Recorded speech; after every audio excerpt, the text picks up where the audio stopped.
This firm harass its staff. They despise me. But I'm just here to uncover the truth.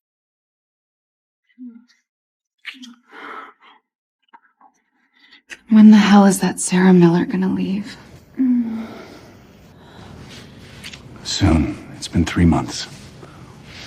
I heard every word. They think I'm just furniture. They're wrong. Profound. In 2 months, they'll find out who I really am. My name's Sarah Miller, and I'm 32. 3 weeks ago, I got transferred to this branch as a specialist. No specific work, no clear supervisor, not even an official employee ID. The HR told me, Ms. Miller, relax. Your job's still on probation. Have a coffee with me tonight. Keep me happy, and it'll all work out. Thank you, Mr. Evans. I know how to adapt. Week 1, people said hi. Week 2, they stopped. Week 3, nobody even glanced my way. On Monday morning, they told me to move my desk to the corner. Commissioner Sarah, that spot over there is quieter. Might suit you better. Fine. The more hidden, the less they see what I'm really doing.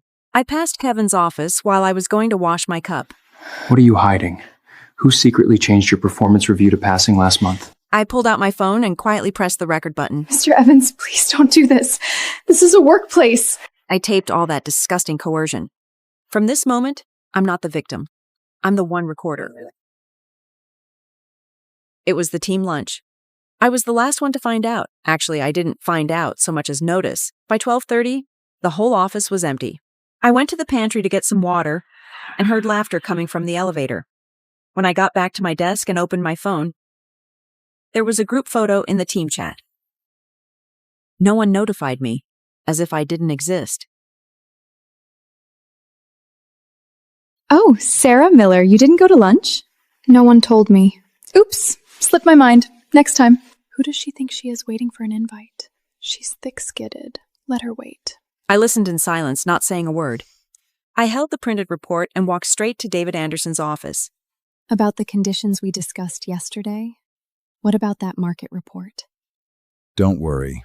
Just find a newcomer to take the fall and change the name to yours. The next day, I saw that report on the bulletin board. My name was gone from the author section. It was replaced with Laura Black's team. None of you knew what I've been writing down every single day these past 3 months. None of you knew just how long the list I'd be reading at this annual gala is. And the list is only just beginning. Week 4 began, and the isolation got even worse. Before they just left me out of meals and ignored me. Now they skip me in meeting alerts, accidentally lose my expense reports.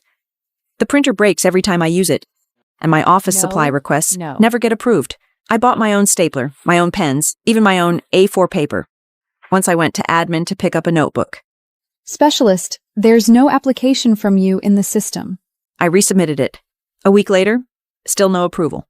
I gave up and bought a pack of notebooks from the convenience store downstairs. Wednesday afternoon, I overheard something outside the pantry. I bet she quits this week. Bet she does it next week. Loser buys drinks. Deal? I stood frozen at the door with my cup.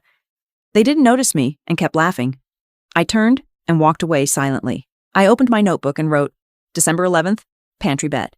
People involved. Lisa, Mike, and Jenny saved. Buy drinks? Fine. I'll treat everyone in the end. That afternoon, Laura struck again. It was the monthly department meeting. Mandatory for everyone. 10 minutes before, I watched everyone packing up. What's the meeting about? What time's the meeting? No idea. I stood there watching them file down the hall. I was the only one left on the entire floor. I checked my email. No meeting notice. Checked the team chat. Nothing. December 11th, monthly department meeting. Not informed. Details pending. Half an hour later, they strutted back. Laura led the way, looking furious. Sarah, why didn't you show up to the meeting? No one told me. We did inform you. It was sent in the group chat. I checked. There was nothing. Then you probably just missed it. I didn't respond. She turned and left. Friday was my birthday. No one knew. No one cared. I sit alone at my desk, eating a cold convenience store sandwich, staring out the window. Gray sky, endless office towers. I'm 32. 10 years ago, fresh out of college, full of fire. 5 years ago, promoted to management, thinking my future was unlimited.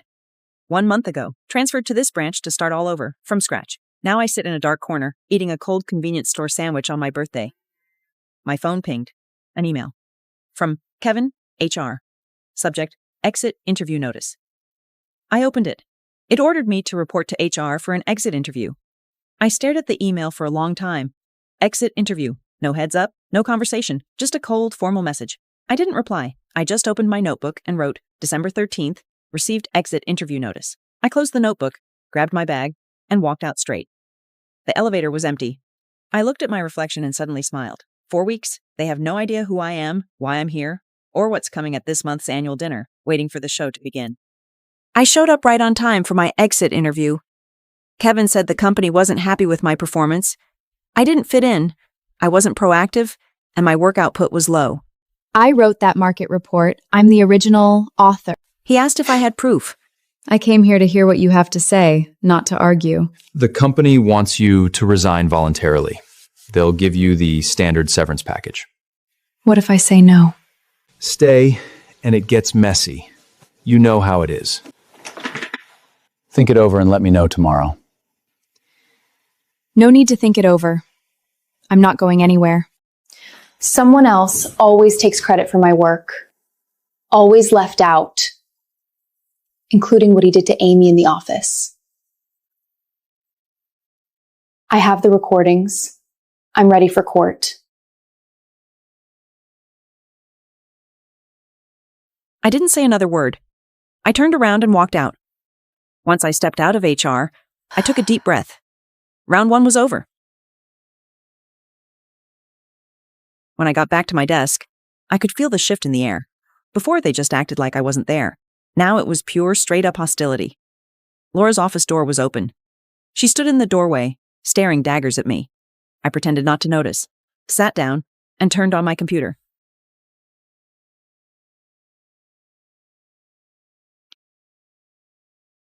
What did you say to Kevin just now? Did you threaten him? I just told him I have the evidence. What evidence? I have the original drafts of the report you put your name on. I have screenshots proving you never invited me to the meeting. I have photos of you sticking me in that crappy corner. Want to see? You think you can take me on? I'm not here to fight you. I just want to do my job. The more evidence I had, the longer my list would be at the annual dinner. I opened my notebook. It was already pages and pages full.